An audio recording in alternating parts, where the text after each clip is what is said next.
Bonjour à toutes. Dans la vie, je peux mettre mon focus, mon énergie, soit sur mon cercle de préoccupation, soit sur mon cercle d'influence. Le cercle de préoccupation, c'est toutes les choses sur lesquelles je vais m'inquiéter et qui sont hors de mon contrôle. Si on parle du poids, ça va être par exemple, j'ai une morphologie pourrie, je suis comme ça, je suis quelqu'un de comme ça, je suis très gourmande, tout ce genre de trucs. Et par contre, le cercle d'influence, c'est tout ce qui est dans mon contrôle, tout ce que je peux décider de mettre en place. Et ce qui est intéressant, c'est que plus le cercle d'influence grossit, et plus il va écraser le cercle des préoccupations. Alors ça a l'air bien beau de se dire je vais maintenant me focaliser uniquement sur mon cercle d'influence et pas sur mon cercle de préoccupation.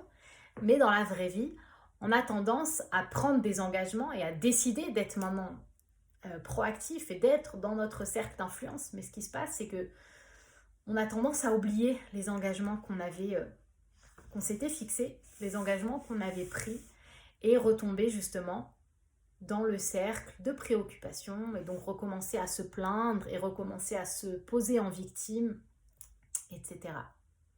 Alors en fait, j'avais envie de vous lire un extrait de ce livre qui est un peu la Bible du coaching. Ça s'appelle les 7 habitudes de ceux qui réalisent tout ce qu'ils entreprennent.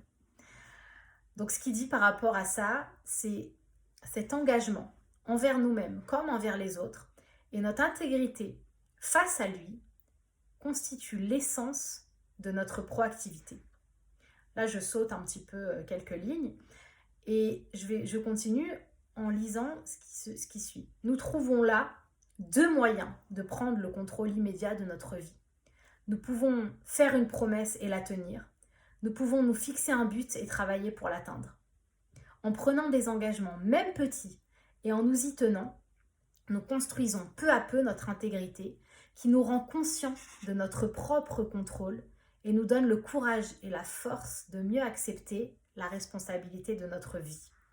Nous permettons ainsi à notre honneur de dominer nos humeurs. Je trouve que c'est assez intéressant. C'est une manière un petit peu de décaler le débat. On parle plus là juste de faire le yo-yo et de craquer face à du chocolat. On parle d'engagement et d'intégrité vis-à-vis de nous-mêmes. Et je trouve que ça rend les choses un peu plus profondes et du coup un peu plus intéressantes. À bientôt.